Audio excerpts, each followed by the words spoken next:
А почему ты только на привате играешь? В игре же много разных режимов. Да просто оружий так много, что и не знаешь, какой лучше купить. А с этой морковкой я уже наигрался. А чего ко мне не обратился? Какой у тебя бюджет? Ну, где же они? Куда же я их... А, вот же! 160 монет я могу выделить. Неплохо. Ну, на первое время советую взять тебе более мощную версию морковки или автомат с быстрой перезарядкой. Что возьмешь? Хочу быструю перезарядку. Хороший выбор. Давай же я расскажу про ее особенности, историю и ТТХ. ФАМАС.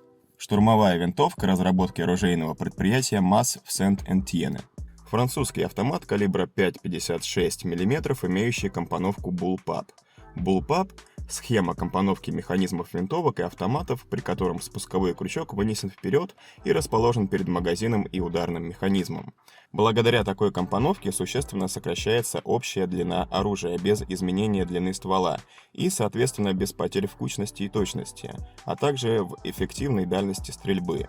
Разработка нового оружия под малоимпульсный патрон началась во Франции в 1967 году конструкторами Полем Телье и Алленом Кубе. В 1971 году фирма МАС изготовила первые 10 образцов винтовки под обозначением А1. И, улучшая их конструкцию на протяжении 6 лет, 8 августа 1977 года вариант А6 был принят на вооружение французской армии под знакомым нам обозначением ФАМАС F1. Для питания F1 используют 25-зарядные коробчатые прямые магазины с отверстиями для визуального контроля за количеством оставшихся патронов. Преимуществом данного оружия является его компактность, кучность боя, возможность быстрой модификации автомата для стрельбы как с левого, так и с правого плеча.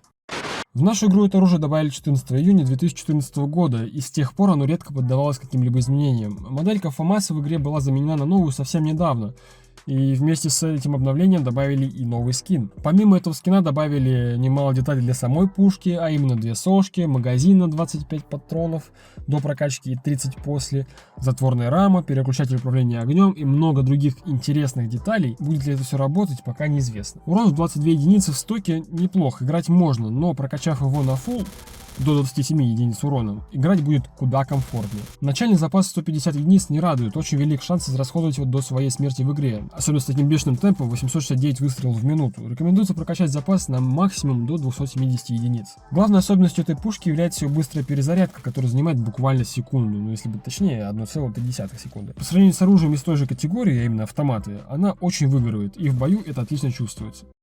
Играть поначалу с такой пушкой непривычно, но как только ты поймешь, как с ней работать, будешь тащить как боженька.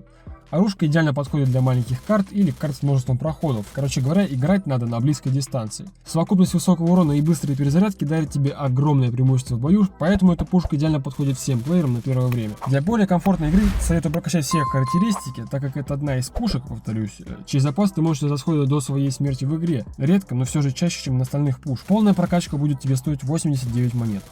В целом это все, что можно сказать об этой пушке. Надеюсь, ты узнал много чего нового и интересного, и мои советы тебе помогут в будущей игре. Мало советов, конечно. Ну а вам огромное спасибо за просмотр. Все так же буду рад вашим комментариям и поддержке в виде лайка под этим видосом. До скорых встреч на третьем этапе. Чао!